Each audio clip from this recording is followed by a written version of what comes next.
après tout un début de formation académique avec beaucoup d'études, je suis arrivé à saturation. Je ne pouvais plus continuer dans cette direction alors que ça m'intéressait beaucoup, jusqu'à ce que je comprenne qu'il me manquait quelque chose, un savoir-faire manuel, artisanal, que j'ai donc acquis. J'ai appris un métier artisanal et une fois que je l'ai acquis, après 2 ans de formation, j'étais enfin mûr pour terminer mes études, entrer dans la recherche et faire tout un parcours de formation.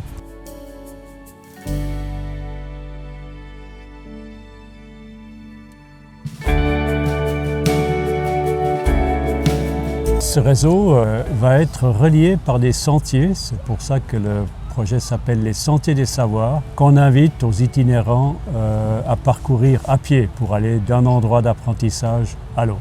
On a pu constater qu'il y a ces savoir-faire écologiques un peu partout et en fait ils sont les acteurs de la durabilité.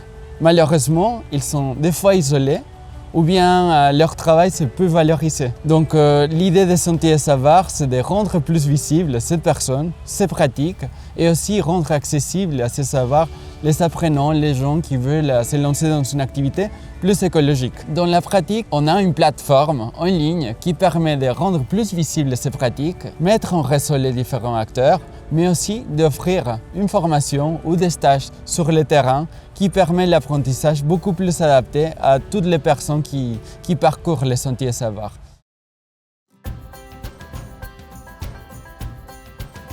Là, on arrive à la fin de l'année 2021. Je pense qu'on a reçu entre 25 et 30 personnes sur l'année. Il y a une tradition du compagnonnage dans la boulangerie qui est très ancienne et qui fait parfaitement sens. C'est un bon moyen de se former en fait, à un métier manuel comme la boulangerie.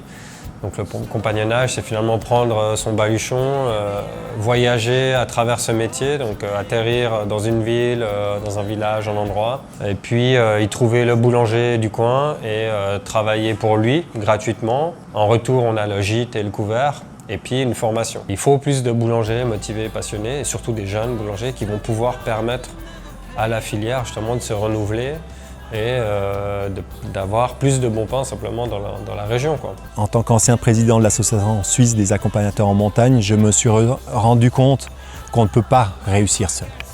C'est indissociable de se rendre compte de son propre chemin, de là où on est bon, où on a du plaisir, où on a envie de continuer, et de connaître avec qui on s'entoure, dans quelle communauté, avec qui on construit son futur.